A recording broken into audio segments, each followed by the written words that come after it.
അപ്പോൾ നല്ലൊരു chocolate cream ഉണ്ടാക്കാൻ വേണ്ടി നമുക്ക് നമ്മുടെ ചോക്ലേറ്റും ബട്ടറും ആദ്യമേ തന്നെ നന്നായിട്ടൊന്ന് മെൽറ്റ് ചെയ്തെടുക്കാം.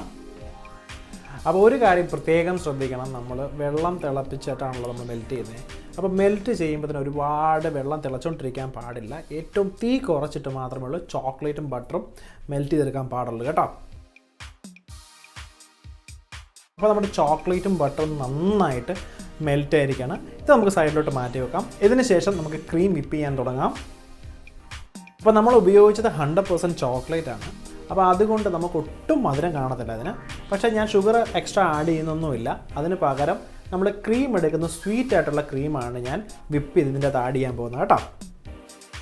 ഇനി നമുക്ക് നമ്മുടെ ക്രീം വിപ്പ് ചെയ്യാൻ തുടങ്ങാം കേട്ടോ. അപ്പം ക്രീം വിപ്പ് ചെയ്യുമ്പം പ്രത്യേകം ശ്രദ്ധിക്കേണ്ട കാര്യം എന്ന് വെച്ചാൽ നമുക്ക് ഇന്ന് 80% മാത്രം നമ്മുടെ ക്രീം വിപ്പ് ചെയ്തെടുത്താൽ മതി കേട്ടോ.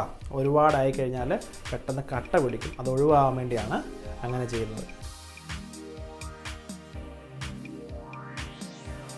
ഇനിയാണ് പ്രത്യേകം ശ്രദ്ധിക്കേണ്ട കാര്യം, ചോക്ലേറ്റും ക്രീമുമായിട്ട് നമ്മൾ ഒരുമിച്ച് മിക്സ് ചെയ്യണം. അപ്പോൾ അങ്ങനെ വരുമ്പോഴത്തേന് സാധാരണ നമ്മൾ ഒരുമിച്ച് ആഡ് ചെയ്യുമ്പോൾ അങ്ങ് പിരിഞ്ഞു പോകും. അപ്പോൾ ആ പിരിഞ്ഞു പോകുന്ന ഒഴിവാക്കാൻ വേണ്ടി നമ്മൾ എന്താണ് ചെയ്യേണ്ടതെന്ന് വെച്ചാൽ, വേറൊരു ബൗൾ എടുത്ത് അതിലോട്ട് കുറച്ച് ക്രീമും കുറച്ച് ചോക്ലേറ്റും ഒഴിച്ച് ആ ടെമ്പറേച്ചർ ഒന്ന് റെഡ്യൂസ് ചെയ്തെടുക്കുക. എന്നിട്ട് ആ മെൽറ്റ് ചെയ്ത ക്രീം നമ്മൾ ചോക്ലേറ്റോട്ട് ആദ്യമേ ആഡ് ചെയ്യുക. അപ്പം നമ്മുടെ ഈ ചോക്ലേറ്റ് ടെമ്പറേച്ചർ ഒരുപാട് താഴും. അതിനുശേഷം നമ്മൾ വിപ്പ് ചെയ്ത് വെച്ചിരിക്കുന്ന ക്രീം ആഡ് ചെയ്യുകയാണെങ്കിൽ നല്ലൊരു കൺസിസ്റ്റൻസിയുള്ള ഒരു ക്രീം നമുക്ക് കിട്ടും. അതുപോലെ തന്നെ നമ്മുടെ ചോക്ലേറ്റ് ഒരു കാരണവശാലും പിരിഞ്ഞും പോകത്തില്ല കേട്ടോ.